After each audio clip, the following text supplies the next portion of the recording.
Hello. Hello.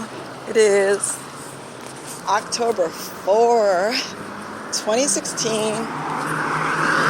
And if you haven't guessed, I am walking down a street that is really busy with traffic. Big old street, lots of cars. But I want to talk about this movement we're going through, this new world where we are coming into, experiencing, and creating, birthing. And the funny thing about it is it's familiarity, right? Especially, I would say in the last few days, maybe almost a week. It's like all of the possibility that once existed in us when we first came on the scene, but didn't last very long, is all being resurrected inside us again. All the world is our playground. And I was thinking about that, like that's why little kids, when they're old enough to start getting into stuff and touching things and pulling things and all this, they believe it's theirs.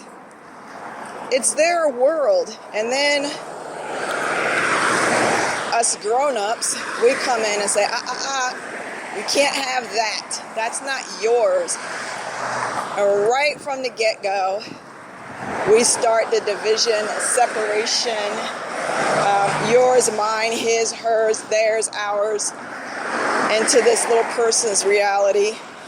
And that's not to say that they should be allowed to just run haywire and touch any and everything and pull things down and break things. But does it have to be? Because no, that's not yours. That doesn't belong to you. Or can it just be when it's dangerous, to come in and prevent some harm from happening to the child? And no wonder by the time they're 5 years old, they don't even freaking want to share anything, because we've already drilled it into their little brain, this idea of separation, separateness, division between whose is what's, or what's is whose, and who belongs to this and that. And it must be so freaking confusing for a child. So let me get this straight. I can't touch stuff, but I gotta let everybody else touch my stuff. You see? It just, But anyway, so as we're moving into this new way of being now, all of that is being resurrected inside us. All of that feeling that everywhere I look, every tree, every cloud, every flower, every blade of grass, every breath I take is rightfully mine.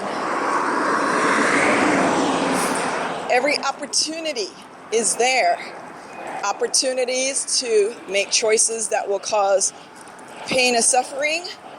Opportunities to make choices that will have a different effect.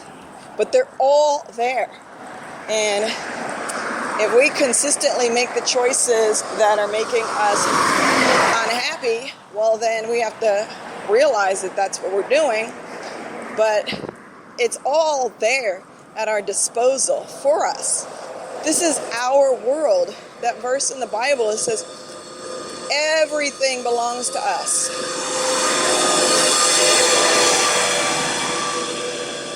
It's there. and not belonging to us like it doesn't belong to anybody else as well. It's there at our disposal to choose and use it as we will. But it's so funny how it feels so familiar and just like this newness,